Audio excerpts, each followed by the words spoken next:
विंध्य हिमाचल यमुना गंगा उच्चल जलधि तरंग। तब शुभ नामे जागे, तब शुभ आशीष मागे। गाये तब जय गाथा, जन गण मंगलदायक। जय हे भारत भाग्य विधाता। जय हे, जय हे, जय हे। भारताच्या 75व्या प्रजासत्ताक दिनानिमित्त शुक्रवार दिनांक 26 जानेवारी 2024 रोजी सकाळी 9 वाजता क्रांतिगुरू लहुजी वस्ताद साळवे संगमवाडी येथील स्मारकस्थळी महाराष्ट्र शासनाच्या क्रांतिगुरू लहुजी वस्ताद साळवे स्मारक समितीचे सदस्य माननीय भूपेंद्र मुजुमदार यांच्या हस्ते ध्वज फडकण्याचा कार्यक्रम संपन्न झाला। या प्रसंगी माननीय भूपेंद्र मुजुमदार, माननीय प्राध्यापक डॉक्टर राजू अडागळे, माननीय भास्करभाऊ नेटके, माननीय रामदासभाऊ साळवे, माननीय उषाताई नेटके, माननीय महादेवजी भडकवाड यांनी मनोगत व्यक्त केले। या प्रसंगी क्रांतिगुरू लहुजी वस्ताद साळवे स्मारक समिती महाराष्ट्र शासन सदस्य माजी नगरसेवक माननीय शांतीलालजी मिसाळ, माननीय राजेश भाऊ राजगे, सचिन भाऊ इंगळे, महादेव भडकवाड, सुनील मोरे, उत्तम गवळी, दादा क्षीरसागर, रमेश गायकवाड, तुषार भिसे, विजय आळतेकर, बबन नेटके, दीपक वायाळ, निलेश चांदे, उमेश शिंदे, हर्षद शिंदे, नेहाताई शेंडगे, अनिकेत लोखंडे, प्रतीक पेटकर, किरण सोनवणे, श्रावण लोखंडे, सम्राट लोखंडे, राजेश पांगुळकर, श्रीमंत देवखुळे, मोहन कदम, सुनील गाडे, बापू वाघमारे, संजय क्रसाळ, सुनील जाधव, सागर गायकवाड, उमेश गवळी, सुरेश शेलार, सूरज अवघडे, गणेश शेंडगे, सतीश गाडे, योगेश घोलप, भारत गायकवाड, आप्पा शेंडगे, आकाश शिंदे, मारुती गायकवाड, किरण चौधरी आणि PSI मल्लीनाथ देडे उपस्थित होते। क्रांतिगुरू लहुजी वस्ताद साळवे स्मारक समितीचे अध्यक्ष अशोकभाऊ लोखंडे यांनी प्रास्ताविक केले। सूत्रसंचालन माननीय दीपकभाऊ वायाळ यांनी केले। सचिनभाऊ इंगळे यांनी आभार मानले। क्रांतिगुरू लहुजी वस्ताद साळवे राष्ट्रीय स्मारक समिती आणि क्रांतिगुरू लहुजी वस्ताद साळवे स्मारक समिती महाराष्ट्र शासन यांच्या वतीने सदर कार्यक्रमाचे आयोजन करण्यात आले होते।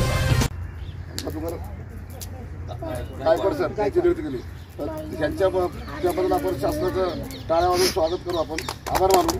आणि दुसरं अजून एक राज्याने केल्यानंतर केंद्राने सुद्धा पंतप्रधान मोदी साहेबांनी गेल्या 4 दिवसापूर्वी पेपरला बातमी आली, त्या TV ला दाखवलं, त्यांनी सुद्धा केंद्राने सुद्धा अनुसूचित जातीचं वर्गीकरण व्हावं म्हणून याचा अभ्यास करण्यासाठी केंद्रीय कमिटी नेमले, त्याला कॅबिनेट मंत्री त्याच्यावर ठेवलेला आहे अभ्यासाला। असं फार मोठा दर्जा संविधानात देऊन याचा वर्गीकरणाचा अभ्यासासाठी कमिटी नेमल्याबद्दल आपण पंतप्रधान मोदी साहेबांचं आपण टाळा वाजवून स्वागत करावं आणि त्याचा जास्तीत जास्त समाजावर उपयोग करावा। आणि तिसरं आत्ताच आपल्याला विनंती केली की आपण पंतप्रधान मोदी साहेबांना आणण्यासाठी सर्व समाजावरून प्रयत्न करावा, कारण देवदेव फडणवीस साहेबांनी आरक्षण टाकल्यामुळे जागा मिळाली। तर देवदेव फडणवीस साहेब हे तुमचे संबंध चांगले आहेत, तर तुम्ही त्यांना सांगितलं ते ऐकू शकतात। आणि त्यांचा दौरा पुण्यामध्ये आहे पुढच्या या 8-5 दिवसात। आपण पंतप्रधान मोदीचे असते जर मोदीचे जास्त जर भूमिपूजन झालं तर फार मोठं समाजामध्ये जागृत होईल आणि मला पण आनंद होईल आणि आणू शकतो, कारण हे सगळे प्रत्येक कार्यकर्ता हजारो 100, 200, 500 लोक कार्यकर्ते आणणार आहेत, सर्व कुटुंबासहित नातेवाईकासहित आणू शकतात। फक्त तुम्ही मोदी साहेबांना आणायचा प्रयत्न करावा अशी तुम्हाला विनंती करतो।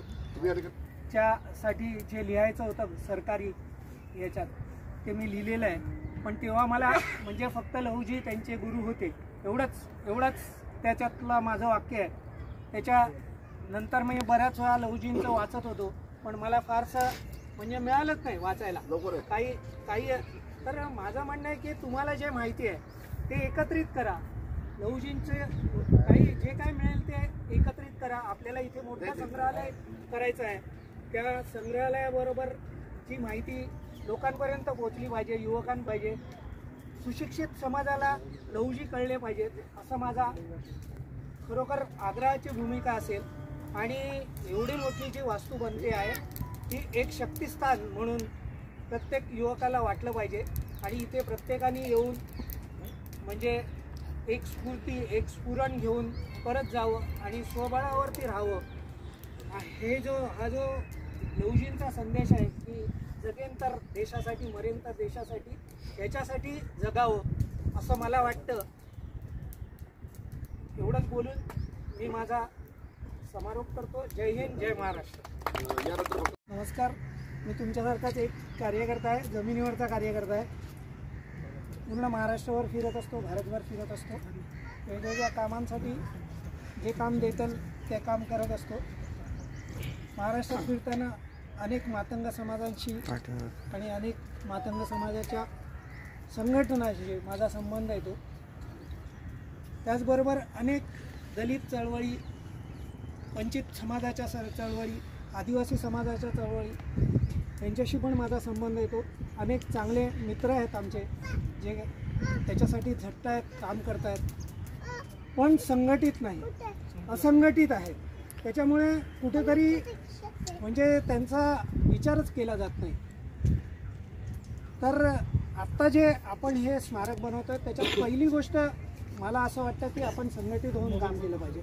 मग तो पक्ष असून दे, काही असून दे, पण आपण एक अशा एका वेगळ्या समाजाचे आहोत की ज्याला आता न्यायाची गरज आहे. आणि माझा समाज जास्तीत जास्त शिकेल कसा आणि जास्तीत जास्त पोटाला लागेल कसा, याच्यासाठी आपल्याला जास्ती प्रयत्न केले पाहिजेत. मी आत्ता भारतभर स्किल डेव्हलपमेंटसाठी काम करतो आहे. आत्ताच मी डॉक्टरांना बोललो की ज्या कोणत्या युवकाला असं वाटत असेल की मी काहीतरी स्वतःचा असा उद्योग चालू करायचा आहे मला,